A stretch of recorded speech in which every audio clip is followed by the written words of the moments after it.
Welcome to Gyan academy Malayalam. Gyan academy മലയാളത്തിൻ്റെ ഒരു പുതിയ സെഷനിലേക്ക് എല്ലാവർക്കും സ്വാഗതം. കഴിഞ്ഞ ക്ലാസ്സിൽ നമ്മൾ ഡിസ്കസ് ചെയ്തത് സ്കെഡ്യൂൾസ് ഓഫ് ഇന്ത്യൻ കോൺസ്റ്റിറ്റ്യൂഷൻ ആയിരുന്നു. എല്ലാവരിൽ നിന്നും നല്ല അഭിപ്രായങ്ങളാണ് കിട്ടിയത്. ഇതുവരെയും വീഡിയോ കാണാത്തവരുണ്ടെങ്കിൽ തീർച്ചയായിട്ടും നിങ്ങൾ ആ വീഡിയോ കാണണം. ഡിസ്ക്രിപ്ഷൻ ബോക്സിൽ ഞാൻ അതിൻ്റെ ലിങ്ക് വെച്ചിട്ടുണ്ട്. ആൻഡ് ഇന്നത്തെ ക്ലാസ്സിൽ നമ്മൾ ചർച്ച ചെയ്യാനായിട്ട് പോകുന്നത് parts of Indian constitution. 25 parts of Indian constitution, അതിൻ്റെ ഒരു ഡീറ്റെയിൽഡ് എക്സ്പ്ലനേഷൻ, ഏതൊക്കെ പാർട്സിൽ ഏതൊക്കെ ആർട്ടിക്കിൾസ് ആണ് വരുന്നത് ആൻഡ് ഓരോ ആർട്ടിക്കിളിൻ്റെയും പ്രത്യേകതകൾ എന്തൊക്കെയാണ്, ഏതൊക്കെ പാർട്ടാണ് നമ്മൾ ഓർത്ത് വെക്കേണ്ടത് ആൻഡ് ഒരു ട്രിക്ക്, 25 പാർട്ടും എങ്ങനെ മനഃപ്പാഠമാക്കാം, എങ്ങനെ മനഃപ്പാഠമാക്കാതെ ഓർമ്മയിലേക്ക് വയ്ക്കാം എന്നുള്ളൊരു ചെറിയ ട്രിക്കാണ് ഞാൻ ഇന്ന് വീഡിയോയിൽ ഉൾപ്പെടുത്തിയിരിക്കുന്നത്. അപ്പോൾ നമുക്ക് നേരെ വീഡിയോയിലേക്ക് കടക്കുന്നതിന് മുമ്പ് ഇതുവരെയും നിങ്ങളുടെ ചാനൽ സബ്സ്ക്രൈബ് ചെയ്യാത്തവരാണെങ്കിൽ തീർച്ചയായിട്ടും സബ്സ്ക്രൈബ് ചെയ്യണം. ഈ വീഡിയോ ഇഷ്ടമാണെന്നുണ്ടെങ്കിൽ ലൈക്ക് ചെയ്യണം, നിങ്ങളുടെ കൂട്ടുകാർക്ക് ഇത് ഷെയർ ചെയ്യണം ആൻഡ് കമൻറ്റും ചെയ്യണം. അതാണ് ഏറ്റവും ഇമ്പോർട്ടൻറ്റ്. നിങ്ങളുടെ അഭിപ്രായങ്ങൾ നിങ്ങൾ കമൻറ്റ് ചെയ്യണം. സോ നമുക്ക് നേരെ വീഡിയോയിലേക്ക് കടക്കാം. ലാസ്റ്റ് ക്ലാസ്സിൽ നമ്മൾ ഡിസ്കസ് ചെയ്തത് സ്കെഡ്യൂൾസ് ഓഫ് ഇന്ത്യൻ കോൺസ്റ്റിറ്റ്യൂഷൻ ആയിരുന്നു. 12 സ്കെഡ്യൂൾസും എങ്ങനെ ഓർത്ത് വയ്ക്കാന്നുള്ള ട്രിക്കും അതേപോലെ അതിൻ്റെ ഡീറ്റെയിൽ ഡിസ്ക്രിപ്ഷനായിരുന്നു നോക്കിയത്. ഇന്നത്തെ ക്ലാസ്സിൽ നമ്മൾ നോക്കാനായിട്ട് പോകുന്നത് parts of Indian constitution. Parts എങ്ങനെ ഓർത്ത് വയ്ക്കാം, അതിനുള്ള trick and also articles, some important articles of Indian constitution. Articles എന്ന് പറയുന്ന 465 ആർട്ടിക്കിൾസ് ഉണ്ട്. ഇത് എല്ലാ ആർട്ടിക്കിൾസിനും ഓർത്തെടുക്കുക എന്നുള്ളത് ഒരു ഹെർക്യുലിയൻ ടാസ്ക് ആയത് കാരണം പ്രീവിയസ് ഇയർ ക്വസ്റ്റ്യൻ പേപ്പറിനെ ബേസ് ചെയ്തിട്ട് ഞാൻ ആർട്ടിക്കിൾസിനെ കാറ്റഗറൈസ് ചെയ്തു. അതിലൊരു ഹാഫ് ഓഫ് ആർട്ടിക്കിൾസ് ആണ് ഇന്ന് നമ്മൾ ഡിസ്കസ് ചെയ്യാനായിട്ട് പോകുന്നത്. പാർട്സ് എന്തൊക്കെയാണ് നോക്കുന്നതിന് മുമ്പ് we can see structure of Indian constitution. ഒന്നുകൂടി സ്ട്രക്ചർ ഓഫ് ഇന്ത്യൻ കോൺസ്റ്റിറ്റ്യൂഷൻ നോക്കാം. നമ്മുടെ ഇന്ത്യൻ കോൺസ്റ്റിറ്റ്യൂഷനിൽ പ്രിയാമ്പിൾ ഉണ്ട്, articles, parts and schedules. Preamble ആമുഖമാണ്. ആമുഖത്തിൻ്റെ ശില്പി എന്നറിയപ്പെടുന്നത് പണ്ഡിറ്റ് ജവഹർലാൽ നെഹ്റു ആണ്. Articles, parts, schedules. പ്രിയാമ്പിൾ ഒരു ആമുഖമാണെങ്കിൽ ആർട്ടിക്കിൾസ് ആണ് അതിൻ്റെ കണ്ടൻസ്. പാർട്സ് എന്ന് പറയുന്നത് ഒരു നമ്മൾ കണ്ടന്റ് ലിസ്റ്റ് എന്ന് പറയില്ലേ, അതാണ് എന്ത് പാർട്സ്. ആൻഡ് സ്കെഡ്യൂൾ എന്ന് പറയുന്നത് ലിസ്റ്റ് അല്ലെങ്കിൽ ഒരു കാറ്റഗറീസ് ആണ് സ്കെഡ്യൂൾസ് എന്ന് പറയുന്നത്. നമ്മൾ സ്കെഡ്യൂൾസിനെയും കൂടി ആർട്ടിക്കിളിൻ്റെ അകത്ത് കൊണ്ടുവരികയാണെന്നുണ്ടെങ്കിൽ നമ്മുടെ ഇന്ത്യൻ കോൺസ്റ്റിറ്റ്യൂഷൻ ഒരു ബൾക്കി ആയിരിക്കും, ലെജിബിൾ ആയിരിക്കില്ല, വായിക്കാനായിട്ട് വലിയ സുഖം ഉണ്ടാവില്ല. അപ്പം നമ്മുടെ അംബേദ്കർ സാർ എന്ത് ചെയ്തു, അതിനെ സ്കെഡ്യൂൾസ് എന്ന് പറഞ്ഞാൽ ആ ലിസ്റ്റ് അല്ലെങ്കിൽ കാറ്റഗറീസിനെ സ്കെഡ്യൂൾസ് എന്ന് പറഞ്ഞിട്ടൊരു വിഭാഗത്തിൽ കൊണ്ടിട്ടു. ഓക്കെ. 1950 ജനുവരി 26 കോൺസ്റ്റിറ്റ്യൂഷൻ നിലവിൽ വന്നു. 1949 നവംബർ 26 കോൺസ്റ്റിറ്റ്യൂവൻ്റ് അസംബ്ലി, അതായത് ഇന്നത്തെ പ്രൊവിഷണൽ പാർലമെൻറ്റിൻ്റെ പഴയ റെപ്രസെൻറ്റേറ്റീവായ കോൺസ്റ്റിറ്റ്യൂവൻ്റ് അസംബ്ലിയുടെ അവസാനത്തെ സെഷൻ, 11ാമത്തെ സെഷനിൽ ഡോക്ടർ BR അംബേദ്കർ നമ്മുടെ ഇന്ത്യൻ കോൺസ്റ്റിറ്റ്യൂഷൻ വായിക്കുകയും അത് വൈഡ്ലി അക്സെപ്റ്റ് ചെയ്യുകയും ചെയ്തു. വൈഡ്ലി അക്സെപ്റ്റ് ചെയ്തില്ല, കോൺസ്റ്റിറ്റ്യൂഷനിൽ അക്സെപ്റ്റ് ചെയ്തു, കോൺസ്റ്റിറ്റ്യൂവൻ്റ് അസംബ്ലിയിൽ അത് അക്സെപ്റ്റ് ചെയ്തു. അന്നായിരുന്നു കോൺസ്റ്റിറ്റ്യൂവൻ്റ് അസംബ്ലിയുടെ അവസാനത്തെ സെഷൻ. ഈ ഒരു കാര്യം നിങ്ങൾ ഓർത്തെടുക്കണം. ആൻഡ് നമ്മൾ കോൺസ്റ്റിറ്റ്യൂഷൻ നിലവിൽ വന്ന ആ സമയത്ത് എത്ര ആർട്ടിക്കിൾസ് ഉണ്ടായിരുന്നു? 395 ആർട്ടിക്കിളും 8 സ്കെഡ്യൂൾസും 22 പാർട്സുമായിരുന്നു ഉണ്ടായിരുന്നത്. ഇപ്പോൾ നമ്മൾ ഉപയോഗിച്ചുകൊണ്ടിരിക്കുന്ന കോൺസ്റ്റിറ്റ്യൂഷനിൽ 465 ആർട്ടിക്കിൾസ്, 12 സ്കെഡ്യൂൾസ്, 25 പാർട്ട്. ഇതെങ്ങനെ ഇങ്ങനെ കൂടി? അതിനുള്ള പ്രൊവിഷനും ഇന്ത്യൻ കോൺസ്റ്റിറ്റ്യൂഷനിലുണ്ട്. ആർട്ടിക്കിൾ 368 പ്രകാരം കോൺസ്റ്റിറ്റ്യൂഷനെ നമുക്ക് അമെൻഡ് ചെയ്യാനായിട്ട് സാധിക്കും. അതായത് ഇന്ത്യൻ കോൺസ്റ്റിറ്റ്യൂഷൻ്റെ സ്ട്രക്ചറിന് ഒന്നും മാറ്റം വരുത്താതെ അതിനെ നമുക്ക് അമെൻഡ് ചെയ്യാനായിട്ട് സാധിക്കും. പുതിയ ആർട്ടിക്കിൾസ് അതിൽ ഉൾപ്പെടുത്താനായിട്ട് സാധിക്കും. ഓക്കെ. ആ ഒരു കാരണം എന്ത് ചെയ്തു, 395 ആർട്ടിക്കിളിൻ്റെ സ്ഥാനത്ത് ഇപ്പോൾ എത്ര ആർട്ടിക്കിൾസ് ആണുള്ളത്? 465 article, 12 schedules and 25 parts. So 25 പാർട്സിനെ പറ്റിയുള്ള ഡീറ്റെയിൽ ആയിട്ടുള്ള കാര്യങ്ങളാണ് നമ്മൾ നോക്കാൻ പോകുന്നത്. അപ്പോൾ എന്തൊക്കെയാണ് ആ 25 പാർട്ട് എന്ന് ആദ്യം നോക്കാം. First part, the union and its territories. പിന്നെ ഒരു കാര്യമുണ്ട്, പാർട്സ് നോക്കുന്നതിന് മുമ്പ് 1 തൊട്ട് 25 വരെ നമുക്ക് ഡയറക്റ്റ് ആയിട്ട് നമ്പേഴ്സ് എഴുതാനായിട്ട് സാധിക്കില്ല. കാരണം 25 പാർട്ട് ഉണ്ടെങ്കിൽ പോലും 25 അല്ല അവസാനത്തെ നമ്പർ.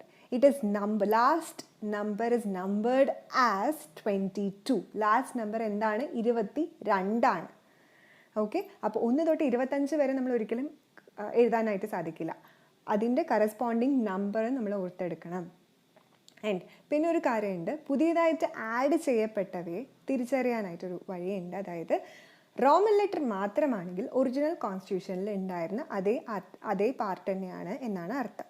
അതിൻ്റെ കൂടെ ഒരു ക്യാപിറ്റൽ ആൽഫബറ്റ് വരികയാണെന്നുണ്ടെങ്കിൽ വിച്ച് മീൻസ് അതൊരു അമെൻഡഡ് പാർട്ടാണ്, പുതിയതായിട്ട് ആഡ് ചെയ്യപ്പെട്ടവയാണ് എന്നാണ് അതിൻ്റെ meaning. And small letter A ആണെങ്കിൽ അത് സബ് ക്ലോസ് ആണ് എന്നാണ് അതിൻ്റെ മീനിങ്. ഓക്കെ, സോ നമുക്ക് ഓരോന്ന് എന്തൊക്കെയാണെന്ന് നോക്കാം. First one, union and it's territory, article 1 to 4. First article എന്ന് പറയുന്നത് എന്താണ്? India, that is Bharat, is a union of states. It is not a United States, it's a union of states. Okay, and 2, citizenship. Citizenship is from 5 to 11. Article 5 to 11 ആണ് citizenship. Citizenship എവിടെ നിന്നാണ് കടമെടുത്തിരിക്കുന്നത്? ബ്രിട്ടനിൽ നിന്നാണ് കടമെടുത്തിരിക്കുന്നത്. Single citizenship എന്ന് പറയുന്നത് കടമെടുത്തിരിക്കുന്നത് ബ്രിട്ടനിൽ നിന്നാണ്. And third part is fundamental rights 12 to 35. Fundamental റൈറ്റ്സിൽ ഓർക്കേണ്ട ഒരു കാര്യം, മുന്നേ 7 ഫണ്ടമെൻ്റൽ റൈറ്റ്സ് ആയിരുന്നു ഉണ്ടായിരുന്നത്. പിന്നീട് മൊറാർജി ദേശായിയുടെ കാലത്ത് 44ാമത്തെ amendment act, 44th amendment act of 1978 പ്രകാരം 6 ഫണ്ടമെൻ്റൽ ആക്ടാക്കി മാറ്റി. ഓക്കെ, ഫണ്ടമെൻ്റൽ ആർട്ടിക്കിൾ 31ലുള്ള റൈറ്റ് ടു പ്രോപ്പർട്ടി എന്ന ഫണ്ടമെൻ്റൽ റൈറ്റിനെ ഫണ്ടമെൻ്റൽ റൈറ്റിൻ്റെ ലിസ്റ്റിൽ നിന്ന് മാറ്റി. സോ നമുക്ക് ഇപ്പോൾ 6 ഫണ്ടമെൻ്റൽ റൈറ്റ് ആണുള്ളത്. ആൻഡ് ഒരു ഫണ്ടമെൻ്റൽ റൈറ്റ് മാറ്റി റിപ്പീൽ ചെയ്ത ഫണ്ടമെൻ്റൽ റൈറ്റിനെ ആർട്ടിക്കിൾ 300A വെച്ചു. സോ ആ ഒരു അമെൻമെൻറ്റ് ആക്ട് പ്രകാരം 300A നമ്മുടെ റൈറ്റ് ടു പ്രോപ്പർട്ടി എന്ന ഒരു ആക്ട് ഉള്ളത്. ഓക്കെ, എന്ന ആർട്ടിക്കിൾ ഉള്ളത്. ഓക്കെ, അത് ഒരിക്കലും right to property is not a fundamental right, അത് നമ്മൾ ഓർക്കേണ്ട ഒരു കാര്യമാണ്. ആൻഡ് ഫണ്ടമെൻ്റൽ റൈറ്റ് കോൺസെപ്റ്റ് നിലവിൽ വന്നത്, അല്ലെങ്കിൽ അത് കടമെടുത്തിരിക്കുന്നത് നമ്മൾ എവിടെ നിന്നാണ് ഫണ്ടമെൻ്റൽ റൈറ്റ് കടമെടുത്തിരിക്കുന്നത്? USA നിന്നാണ്. ഓക്കെ, സോ ഫണ്ടമെൻ്റൽ റൈറ്റ് കടമെടുത്തിരിക്കുന്നത് USA നിന്നാണ്. Fourth part is direct principles of state policy 36 to 51. 4A is fundamental duties. Okay, fundamental duties is 51A. Direct principles കടമെടുത്തിരിക്കുന്നത് അയർലാൻഡിൽ നിന്നും ഫണ്ടമെൻ്റൽ ഡ്യൂട്ടീസ് കടമെടുത്തിരിക്കുന്നത് റഷ്യയിൽ നിന്നുമാണ്. Fundamental rights is from USA, direct principle is from Ireland, fundamental duties is from Russia. Okay, 51A. So 4A എന്ന് പറയുമ്പോൾ അതെന്താണ്? ഒരു അമെൻഡ് ചെയ്ത ആക്റ്റാണ്. 51A എന്ന് പറയുന്ന ആർട്ടിക്കിളാണ് അതിലുള്ളത്. 11 ഫണ്ടമെൻ്റൽ ഡ്യൂട്ടീസ് ആണ് ഉള്ളത്. ഇനീഷ്യലി 10 ഫണ്ടമെൻ്റൽ ഡ്യൂട്ടീസ് ആയിരുന്നു. 11 ഫണ്ടമെൻ്റൽ ഡ്യൂട്ടീസ് ആണ് ഇപ്പോൾ ഉള്ള ഇന്ത്യൻ കോൺസ്റ്റിറ്റ്യൂഷനിൽ ഉള്ളത്. And fifth part is the union 52 to 151. Sixth part is the States 152 to 237. Eighth part is the union territories 239 to 249. Ninth part is the panchayats 243 to 243O. 9A is municipalities 243P to 243ZG. A indicates it's an amended act. 9B is cooperative societies. The cooperative societies 243 side H to 243 side T. Part 10 is scheduled and tribal areas. ഇതിൽ വരുന്ന article 244 to 244A. Okay, next is part 11. Part 11 വരുന്നത് relation between union and its states. Okay, relation between union and states 245 to 263. ഈ ആർട്ടിക്കിളാണ് അതിൽ ഉൾപ്പെടുത്തിയിരിക്കുന്നത്. Next is part 12. Okay, part 12 ഒരു importance ഉണ്ട്. എന്താണ്? നമ്മുടെ 6ാമത്തെ ഫണ്ടമെൻ്റൽ റൈറ്റ് ആയ ആർട്ടിക്കിൾ 31 ഉണ്ടായിരുന്ന ഫണ്ടമെൻ്റൽ റൈറ്റ് ആയ റൈറ്റ് ടു പ്രോപ്പർട്ടീനെ എടുത്ത് എവിടെ കൊണ്ടിട്ടു? 300A എന്നുള്ള ആർട്ടിക്കിളിൽ കൊണ്ടിട്ടു.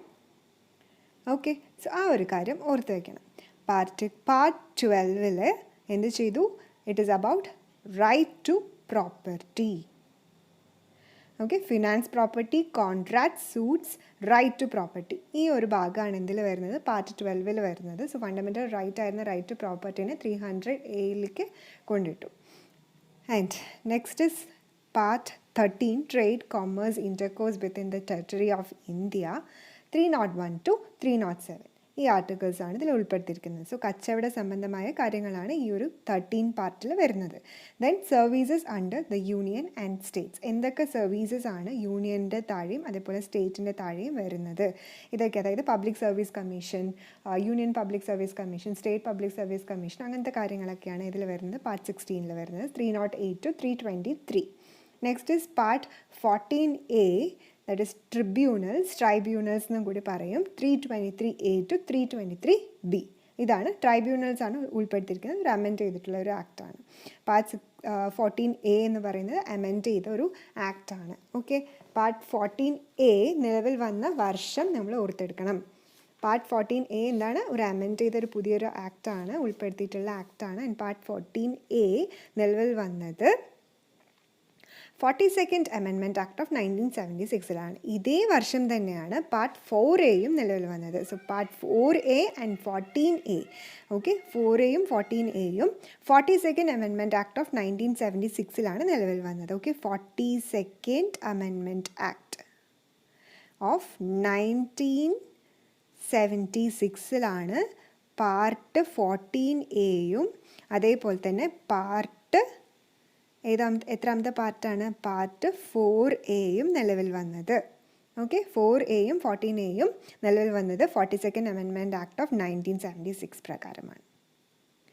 And next is part 15, elections വരുന്നത് ഏത് ആർട്ടിക്കിൾസാണ്? ഇലക്ഷൻ ഉൾപ്പെടുത്തിയിരിക്കുന്ന articles 324 to 329A. And next is part 16. Part 16 വരുന്നത് special provisions relating to SCs, STs, OBCs and Anglo Indians. 330 to 342 അതിൽ വരുന്ന articles. Next part 17 official languages ആണ്. 343 to 351 അത് ഉൾപ്പെടുത്തിയിരിക്കുന്ന articles. 343 to 351 articles ആണ് എന്തിനെ റിലേറ്റ് ചെയ്തിട്ടുള്ളത്? ഒഫീഷ്യൽ ലാംഗ്വേജസിന് റിലേറ്റ് ചെയ്തിട്ടുള്ളത്. നമുക്കറിയാം 22 ഒഫീഷ്യൽ ലാംഗ്വേജസ് ആണ് ഇപ്പോൾ ഉള്ളത്. 14 ഒഫീഷ്യൽ ലാംഗ്വേജസ് ആയിരുന്നു മുമ്പ് ഉണ്ടായിരുന്നത്. 14 ഒഫീഷ്യൽ ലാംഗ്വേജസിൽ നിന്ന് 22 ലാംഗ്വേജസ് ആയി. ഓരോ ലാംഗ്വേജും എപ്പോഴാണ് അമെൻഡ് ചെയ്തിരിക്കുന്നുള്ള ഡീറ്റെയിൽസ് നമ്മൾ ലാസ്റ്റ് ക്ലാസ്സിൽ പഠിച്ചു. ഇനി അടുത്തത് പാർട്ട് 18, എമർജൻസി പ്രൊവിഷൻസ്. 352 to 360 ഇതാണ് എമർജൻസി പ്രൊവിഷൻസ് ഉൾപ്പെടുത്തിയിരിക്കുന്ന part. Okay, so emergency provision ഒരു ഇമ്പോർട്ടൻറ്റ് ആർട്ടിക്കിളാണ്. ആൻഡ് ഇമ്പോർട്ടൻറ്റ് പാർട്ടും അതേപോലെ തന്നെ ആർട്ടിക്കിളുമാണ്. അതായത് 3 എമർജൻസിയാണുള്ളത്. National emergency, state emergency and finance emergency. National, state and finance emergency. Okay, national emergency ഉൾപ്പെടുത്തിയിരിക്കുന്ന ആർട്ടിക്കിൾ ഇസ് ആർട്ടിക്കിൾ 352.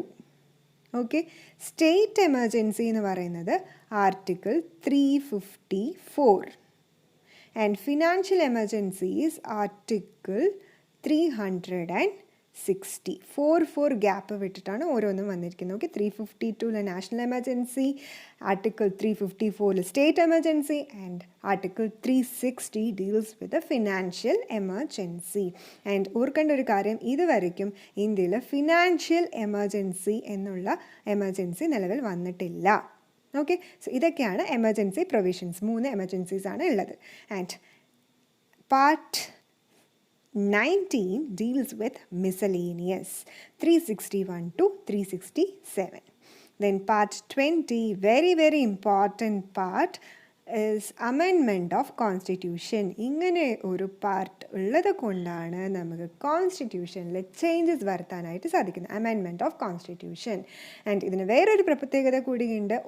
ഒരു ആർട്ടിക്കിൾ മാത്രം ഇൻക്ലൂഡ് ചെയ്തിട്ടുള്ള, ഒറിജിനൽ കോൺസ്റ്റിറ്റ്യൂഷനിൽ ഒരേ ഒരു ആർട്ടിക്കിൾ മാത്രം ഇൻക്ലൂഡ് ചെയ്തിട്ടുള്ള പാർട്ട് ഏതാണ് എന്ന് ചോദിക്കും. പാർട്ട് 20 ഏതാണ് ആർട്ടിക്കിൾ എന്ന് ചോദിക്കും. Article is amendment of constitution, amendment of Indian constitution, അതാണ് article. And article is 368, article number 368.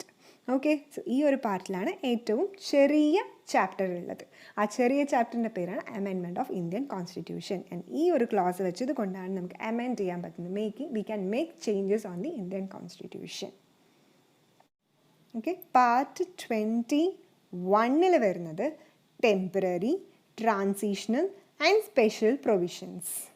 ഈ ഒരു പാർട്ടിലുള്ള സ്പെഷ്യൽ പ്രൊവിഷൻ ഓഫ് കാശ്മീരാണ് എടുത്ത് മാറ്റിയിരിക്കുന്നത്. Okay, so Kashmir reorganisation act of 2019 presented by Amit Shah, who is the current home minister, ആണ് ഈ ഒരു particular special provision of Jammu കാശ്മീരിനെ എടുത്ത് മാറ്റിയിട്ടുള്ളത്. ഓക്കെ, സോ ഈ ഒരു പാർട്ടിൽ വരുന്നത് 369 to 392. And next is part 22. That is a last numbered part. Okay, 25ാമത്തെ പാർട്ടാണ്, പക്ഷെ നമ്പർ ചെയ്തിരിക്കുന്നത് പാർട്ട് 22 എന്നാണ്. ഇത് ഓർക്കേണ്ട ഒരു കാര്യമാണ്. Short title, commencement, authoritative text in Hindi and repealing of the, അതായത് നമുക്കൊരു പർട്ടിക്കുലർ ആക്ട് അല്ലെങ്കിൽ ആർട്ടിക്കിളിന് റിപ്പീൽ ചെയ്യാൻ പറ്റും. അതേപോലെ ഷോർട്ട് ടൈറ്റിൽസ്, കമൻസ്മെൻറ്റ്, ഈ ഒരു കോൺസ്റ്റിറ്റ്യൂഷനെ ഇന്ന് മുതൽ നിങ്ങൾക്ക് തരുന്നു എന്നുള്ള കമൻസ്മെൻറ്റ്, ഇതെല്ലാം ഉൾപ്പെടുത്തിയിരിക്കുന്നത് 22ാമത്തെ പാർട്ടിലാണ്. ആർട്ടിക്കിൾ 393 to 395 ഇതാണ് ഇതിൽ ഉൾപ്പെടുത്തിയിരിക്കുന്ന ആർട്ടിക്കിൾസ്. സോ ഇനി ഈ പാർട്സ് 25 പാർട്സിനെ നമുക്ക് എങ്ങനെ ഓർത്തെടുക്കാം, പെട്ടെന്ന് ഓർത്തെടുക്കാം, അതിനുള്ള ട്രിക്കാണ് ഇത് നോക്കാൻ പോകുന്നത്. സോ ഇതിന് ഞാൻ 3 ആയിട്ടാണ് ക്ലാസിഫൈ ചെയ്തിരിക്കുന്നത്. 3 ക്ലൂസ് ആണുള്ളത്. ഈ 3 ക്ലൂസും നിങ്ങൾ മെമ്മറൈസ് ചെയ്യണം. ഈ ഫസ്റ്റ് ക്ലൂവിൽ വരുന്നത് part 1 to 11 subject of matters ആണ്. അതായത് പാർട്ട് 1 to 11 ആർട്ടിക്കിൾസ് പാർട്സ് ആണ് വരുന്നത്. ഓക്കെ, 1 മുതൽ 11 വരെയുള്ള പാർട്സിനെ എങ്ങനെ ഓർത്തെടുക്കാം? You can fly directly from United States using paramilitary cooperative special rockets. ഒന്നുകൂടി പറയാം. You can fly directly from United States using paramilitary cooperative special rockets. So ഞാൻ ഈ കാണിച്ചിരിക്കുന്ന റെഡ് മാർക്കിൽ കാണിച്ചിരിക്കുന്ന ഈ ഒരു ലെറ്റേഴ്സാണ് നമ്മുടെ ക്ലൂ. ഈ ഒരു സെൻറ്റൻസ് നിങ്ങൾ ഓർത്തെടുക്കുക. ഗ്രാമറും കാര്യങ്ങളൊന്നും നിങ്ങൾ നോക്കണ്ട. നിങ്ങൾക്ക് എക്സാമിൽ ഈസി ആയിട്ട് ക്രാക്ക് ചെയ്യാനുള്ളൊരു ചെറിയൊരു ട്രിക്കാണിത്. ഓക്കെ, സോ ഇതെന്താണെന്ന് നോക്കാം. ഇതെങ്ങനെയാണ് നമ്മുടെ കോൺസ്റ്റിറ്റ്യൂഷനിലെ പാർട്ട് ഓർത്തെടുക്കാൻ യൂസ്ഫുൾ ആവാന്നുള്ളത് നോക്കാം. U for the Union and its territories. So you can fly. U എന്ന് പറയുന്നത് the Union and its territories. Can, C for citizenship. Fly, അതിൽ F fundamental rights, F fundamental. Then directly, direct principles of state policies. From എന്ന് പറയുന്ന again fundamental ആണ്, പക്ഷെ fundamental duties ആണെന്നുള്ളത് ഓർക്കുക. And United എന്ന് പറയുന്നത് ദ യൂണിയൻ. സ്റ്റേറ്റ്സ് തന്നെയാണ്, the States using the union territories. അതിൽ യു ആണ് നമ്മൾ ഓർക്കേണ്ടത്. ഓക്കെ, യൂസിങ്, അതിൽ യു എന്ന് പറയുന്നത് യൂണിയൻ ടെറിട്ടറീസ്. പാരാമിലിറ്ററി പഞ്ചായത്സ് ആണ്. ഓക്കെ, പാര എന്ന് പറയുന്നത് പഞ്ചായത്സും മിലിറ്ററി എന്ന് പറയുന്നത് മുനിസിപ്പാലിറ്റീസുമാണ്. Cooperative societies. സ്പെഷ്യൽ എന്ന് പറയുന്നതിൽ എസ് എന്ന് പറയുന്നത് the scheduled and tribal areas. Rockets എന്ന് പറയുന്നത് relation between union and the States. Okay, so you can fly directly from United States using paramilitary cooperative special rockets. U for the Union and its territories, citizenship, fundamental rights, direct principles of the state policies, fundamental duties, the Union, the states, Union territories, the panchayats, municipalities, cooperative societies, the scheduled and tribal areas, relation between the Union and the states. Okay, so you can fly directly from United States using paramilitary cooperative special rockets. Part 1 to 11 ആണ് ഇതിൽ include ചെയ്തിരിക്കുന്നത്. ഇനി നമുക്ക് അടുത്ത category നോക്കാം. Part 12 to 17 ഓർത്തെടുക്കാനുള്ള ടിപ്പാണ് ഇത്. Proper TC service to elect special officials. Proper TC service to elect special officials. Proper എന്ന് പറയുന്നത് finance property. Okay, right to property. ഈ ഒരു പ്രോപ്പർട്ടി എന്നുള്ളൊരു വേർഡ് നമ്മൾ ഓർക്കണം. കാരണം ഇതിൽ മൊറാർജി ദേശായി സാറ് വരും. 300A എന്നുള്ള ഒരു ആർട്ടിക്കിൾ ഓർക്കണം. മുമ്പ് ഫണ്ടമെൻ്റൽ റൈറ്റ് ആയിരുന്നു. 44th അമെൻമെൻറ്റ് ആക്ട് പ്രകാരമാണ് അത് ഫണ്ടമെൻ്റൽ റൈറ്റിൽ നിന്ന് റിപ്പീൽ ചെയ്ത് ഈ ഒരു പാർട്ട്, അതായത് പാർട്ട് 12 ഉൾപ്പെടുത്തിയത്. ഈ കാര്യങ്ങൾ ഓർക്കണം. സോ പാർട്ട് 12 to 17 എങ്ങനെ ഓർത്തെടുക്കാം? Proper TC service to elect special officials. Proper എന്ന് പറയുന്നത് പ്രോപ്പർട്ടി. TC എന്ന് പറയുന്നത് trade and commerce. Okay, trade and കൊമേഴ്സിലെ ട്രേഡ് കൊമേഴ്സ് എന്നുള്ള ആ ഒരു T for trade and C for commerce. Trade, commerce and intercourse within the territory of India. Okay, next is service. Service is under union and the states. Then 2 for tribunals. Elect for election. Election.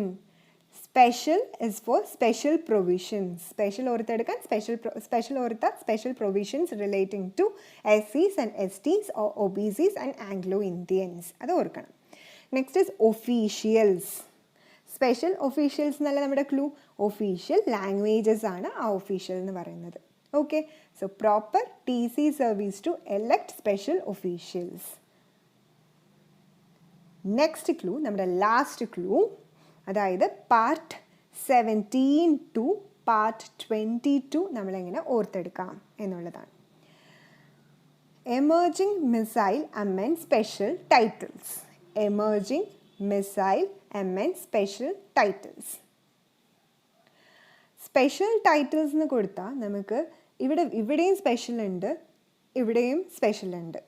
Okay, നമ്മുടെ മുമ്പ് പഠിച്ച ആ ഒരു ക്ലൂവിലും special ഉണ്ട്. Okay, so ഞാൻ ഈ ഒരു ക്ലൂവിന് നിങ്ങൾക്ക് സ്പെഷ്യൽ എന്ന് ഓർത്തെടുക്കാൻ പറ്റും. ഇല്ലാന്നുണ്ടെങ്കിൽ ടെമ്പററി ടൈറ്റിൽസ്. 2 ക്ലൂ ആണ് ഞാൻ ഇവിടെ തരുന്നത്. ഒന്നില്ലെങ്കിൽ emerging missiles amend special titles, special provisions എന്നുള്ള സ്പെഷ്യലാണ്. ഇല്ലാന്നുണ്ടെങ്കിൽ emerging missile amends temporary titles. Okay, emerging emergency provisions, missile miscellaneous, amends amendment of constitution, temporary transitional and special provisions. Titles is short title. Okay, so emerging missile amends temporary titles. അങ്ങനെ ഓർക്കാം. ഇല്ലെങ്കിൽ emerging missile amends special titles. Okay, so നിങ്ങൾക്ക് എല്ലാവർക്കും ഈ 3 ക്ലൂസും ഇഷ്ടമായി എന്ന് വിചാരിക്കുന്നു. ഇത് നിങ്ങൾ പ്രാക്ടീസ് ചെയ്യുക. പക്ഷേ നിങ്ങൾ ഓർക്കേണ്ട ഒരു കാര്യം, പാർട്സിൻ്റെ ഫുള്ളായിട്ട് നിങ്ങൾ പഠിക്കുക. കാരണം നമ്മുടെ എക്സാം എന്ന് പറയുന്നത് it is A game of words ആണ്. സോ എന്താണ് ആ ഒരു കോൺസ്റ്റിറ്റ്യൂഷനിലുള്ളത്, ആ ഒരു വേർഡ്സ് നിങ്ങൾ ഓർത്തെടുക്കുക തന്നെ വേണം. ഓക്കെ, സോ അത് എങ്ങനെ നമുക്ക് എക്സാമിൻ്റെ സമയത്ത് കറക്റ്റായിട്ട് ഓർക്കാൻ പറ്റും? ഇത്രയും പാർട്സ് നമ്മൾ കാണാതെ പഠിക്കുക എന്ന് പറഞ്ഞാൽ വളരെ ഡിഫിക്കൾട്ടാണ് ഓരോ വേർഡ്സും. സോ അതിലുള്ള കീ വേർഡ്സ് ഓർത്തെടുക്കാനുള്ള ട്രിക്സാണ് ഞാനിപ്പോൾ പറഞ്ഞു തന്നത്. ആൻഡ് ഇനി നമ്മൾ നോക്കാനായിട്ട് പോകുന്നത് സം ഇമ്പോർട്ടൻറ്റ് ആർട്ടിക്കിൾസ്. റിപ്പീറ്റഡ് ക്വസ്റ്റ്യൻസിനെ ബേസ് ചെയ്തത് മുൻപ് ചോദിച്ചിട്ടുള്ള RRB, SSC, PSC തുടങ്ങിയ മത്സര പരീക്ഷകൾക്ക് ചോദിച്ചിട്ടുള്ള റിപ്പീറ്റഡ് ആയിട്ട് ചോദിക്കുന്ന ആർട്ടിക്കിൾസിൽ നിന്ന് ഒരു ചെറിയൊരു ഭാഗം ഞാൻ കാറ്റഗറൈസ് ചെയ്തിട്ടുണ്ട്.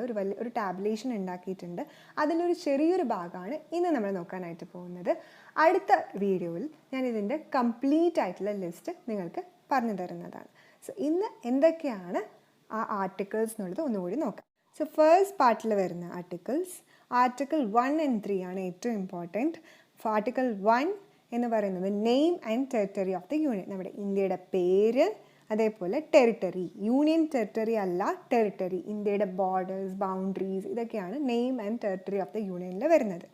ആർട്ടിക്കിൾ 3 എന്ന് പറയുന്നത് formation of new States, alteration of areas, boundaries or name of the existing state. ഓർക്കേണ്ട ഒരു കാര്യം, parliament can form new States, parliament can alter areas, Parliament can alter the boundaries or name of the existing state. ഒരു സ്റ്റേറ്റിൻ്റെ പേര് മാറ്റാനോ അല്ലെങ്കിൽ പുതിയ state തുടങ്ങാനോ അല്ലെങ്കിൽ പുതിയ state കൊണ്ടുവരാനോ അല്ലെങ്കിൽ ബൗണ്ടറീസ് ചേഞ്ച് ചെയ്യാനോ എല്ലാം ആർക്ക് സാധിക്കും? പാർലമെൻറ്റിന് സാധിക്കും ബൈ ലോ. ഈ 2 ആർട്ടിക്കിൾസാണ് ഏറ്റവും important. Okay, next is part 2. Part 2 എന്ന് പറയുന്നതിൽ സിറ്റിസൺഷിപ്പ്. നമുക്കറിയാലോ പാർട്ട് 2 ഇസ് സിറ്റിസൺഷിപ്പ്. സിറ്റിസൺഷിപ്പിൽ 2 ആർട്ടിക്കിളാണ് important. Article 5 citizenship at the commencement of the constitution. Citizenship at the commencement of the constitution. സിറ്റിസൺഷിപ്പിനെ പറ്റി പറയുന്നതാണ് ആർട്ടിക്കിൾ 5. ആൻഡ് എങ്ങനെയൊക്കെയാണ് ഒരാൾക്ക് സിറ്റിസൺ ആവാൻ പറ്റുക ഇന്ത്യയിൽ, ആ ഒരു ക്ലോസാണ് ആർട്ടിക്കിൾ 5ലുള്ളത്. ആൻഡ് ആർട്ടിക്കിൾ 11 എന്ന് പറയുന്നത് parliament to regulate the right of citizenship by law. അതായത് ഒരു സിറ്റിസൻ്റെ സിറ്റിസൺഷിപ്പിന് നിയമം പ്രകാരം പാർലമെൻറ്റിന് റെഗുലേറ്റ് ചെയ്യാനായിട്ട് സാധിക്കും. And part 3 is right to equality. എല്ലാവരും തുല്യരാണ് എന്നുള്ളതാണ് റൈറ്റ് ടു ഇക്വാലിറ്റി. നമുക്കറിയാം പാർട്ട് 3 എന്ന് പറയുന്നത് എന്താണ്? ഫണ്ടമെൻ്റൽ റൈറ്റ്സ് ആണ്, ഇല്ല? You can fly. So fundamental rights അതാണ് എന്ത്? Part 3. Right to equality 14 to 18 ആണ് റൈറ്റ് ടു ഇക്വാലിറ്റിയിൽ വരുന്നത്. ഓക്കെ, സോ 14 to 18 എങ്ങനെ നമുക്ക് ഓർത്തെടുക്കാം? Laws are doubt. L for equality before law. D for discrimination, right against discrimination or prohibition of discrimination on the ground of religion, race, caste, sex or place of birth. അതാണ് എന്ത്? D. Loss are doubt അല്ലെങ്കിൽ loss removes doubt. ഈ ഒരു clue നിങ്ങൾക്ക് ഓർക്കാം. Loss are doubt എന്ന് ഓർക്കാൻ ബുദ്ധിമുട്ടാണെങ്കിൽ ലോ removes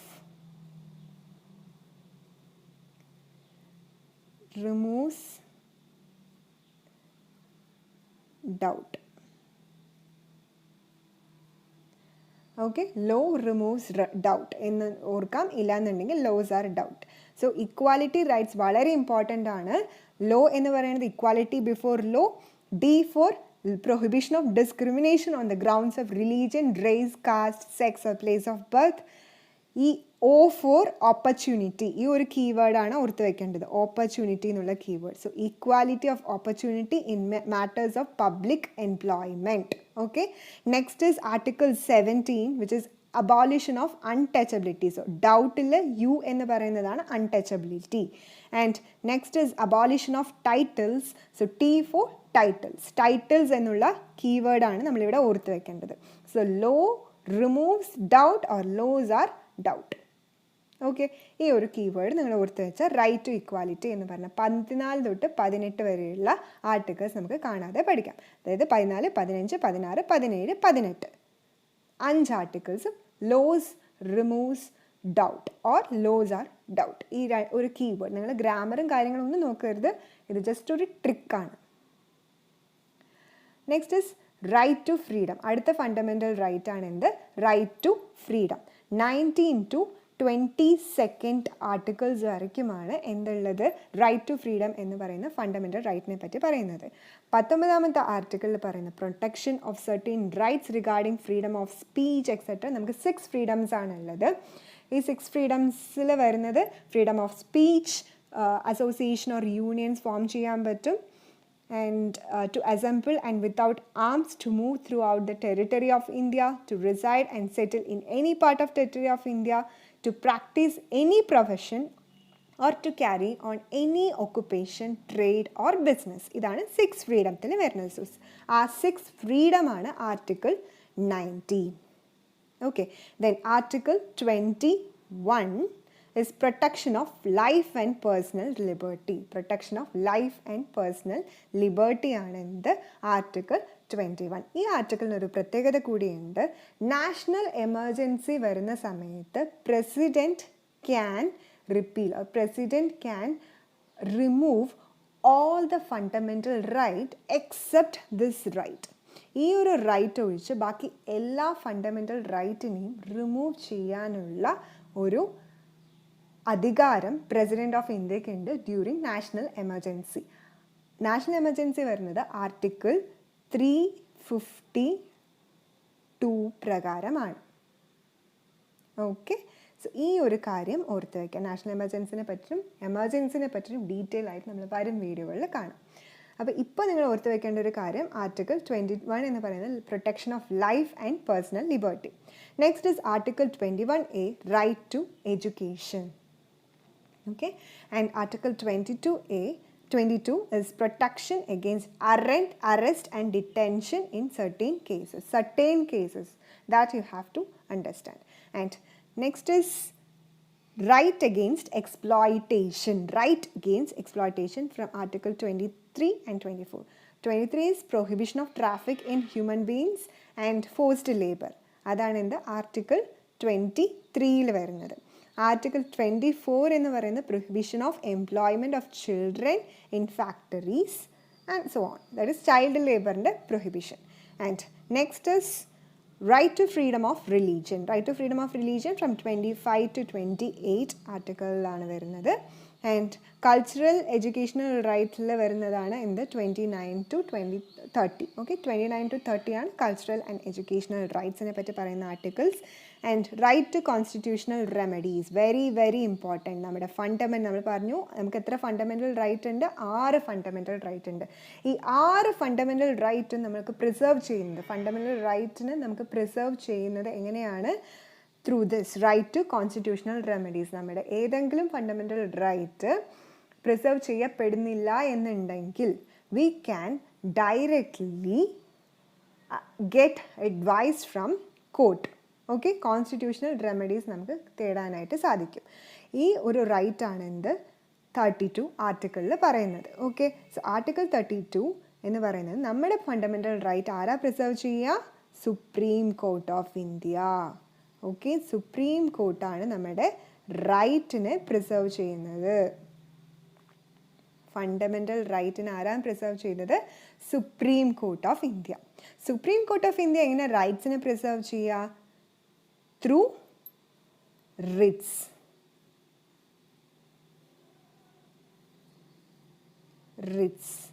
റിട്സിലൂടെയാണ് 6 ഫണ്ടമെൻ്റൽ റൈറ്റ്സ്, നമ്മുടെ 6 മൗലികാവകാശങ്ങളെ പ്രൊട്ടക്റ്റ് ചെയ്യുന്നത്. Okay, next is part 4. Part 4ൽ എന്താ വരുന്നത്? ഏതൊക്കെ ക്ലോസാണ് വരുന്നത്? Article 39A, equal justice. അപ്പോൾ നമ്മൾ ഇത്രയുമാണ് പാർട്ട് 3ൽ വരുന്നത്. നെക്സ്റ്റ് പാർട്ട് എന്ന് പറയുന്നത് എന്താണ്? You can fly directly. So direct principles of state policy. Direct principles of state policies കടമെടുത്തിരിക്കുന്നത് അയർലൻഡിൽ നിന്നാണ്. Okay, so direct principles of state പോളിസിയിൽ എന്തൊക്കെ ആർട്ടിക്കിൾസാണ് വരുന്നത്? ഇമ്പോർട്ടൻറ്റ് ആർട്ടിക്കിൾസ് ഏതൊക്കെയാണെന്ന് നോക്കാം. Article 39A, equal justice and free legal aid. Article 40, organization of village panchayats. So ഈ ഒരു ആർട്ടിക്കിൾ പ്രകാരമാണ് പഞ്ചായത്തി രാജ് സിസ്റ്റം നിലവിൽ വന്നത്. പഞ്ചായത്തി രാജ് സിസ്റ്റം നിലവിൽ വന്ന അമെൻമെൻറ്റ് ആക്ട് എന്ന് പറയുന്നത് 73rd amendment act of 1992. Okay, so 73rd amendment ആക്ടിലാണ് എന്താണ് 73ാമത്തെ അമെൻമെൻറ്റ് ആക്ടിലാണ് എന്ത് നിലവിൽ വന്നത്? നമ്മുടെ പഞ്ചായത്തി രാജ് സിസ്റ്റം നിലവിൽ വന്നത്. Okay, so 73rd amendment act of 1992. And panchayati raj നമ്മൾ അഡോപ്റ്റ് ചെയ്തത് 24th April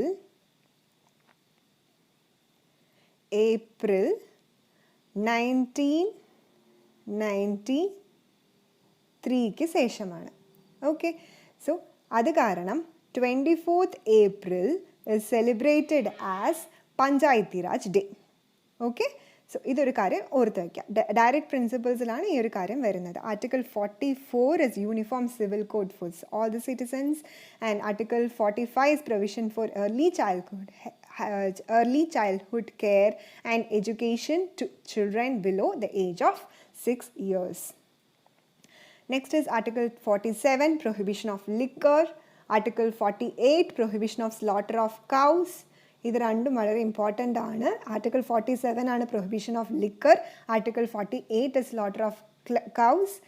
And 48A, protection, improvement of environment and safeguarding of forest and wildlife.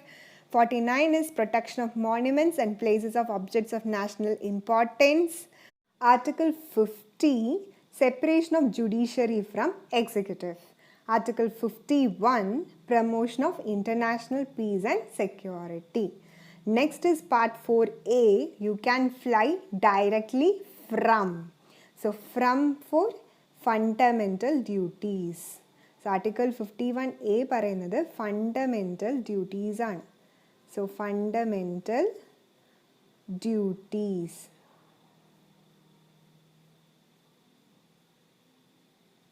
നമുക്ക് 11 ഫണ്ടമെൻ്റൽ ഡ്യൂട്ടീസ് ആണുള്ളത്. ആൻഡ് നമ്മളിത് കടമെടുത്തിരിക്കുന്നത് റഷ്യയിൽ നിന്നാണ്.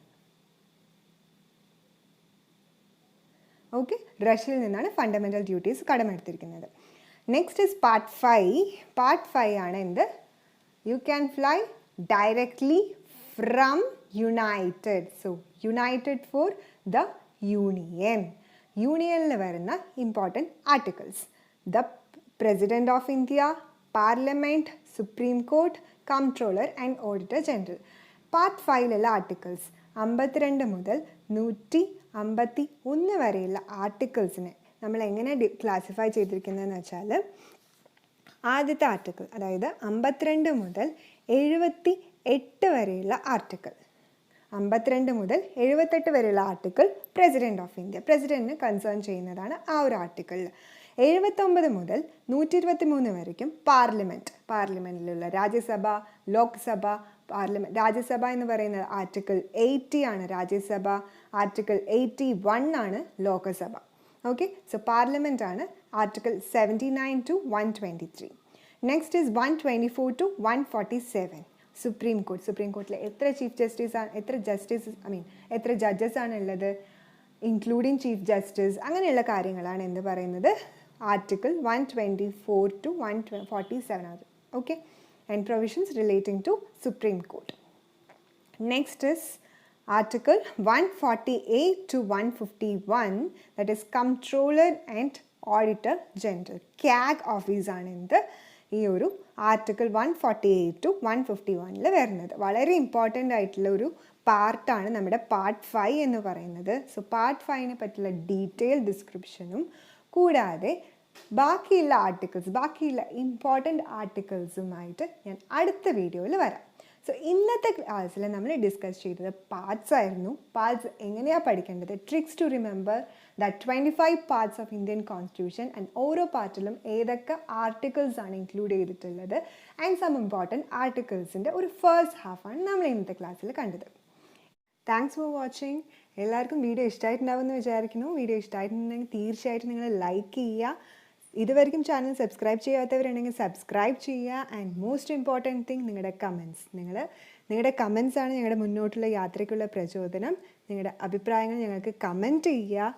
ആൻഡ് അടുത്ത വീഡിയോവുമായി നിങ്ങളുടെ മുമ്പിലേക്ക് ഞാൻ വീണ്ടും വരുന്നതായിരിക്കും. അതുവരെയും it's me Daya signing off from Gyan academy Malayalam.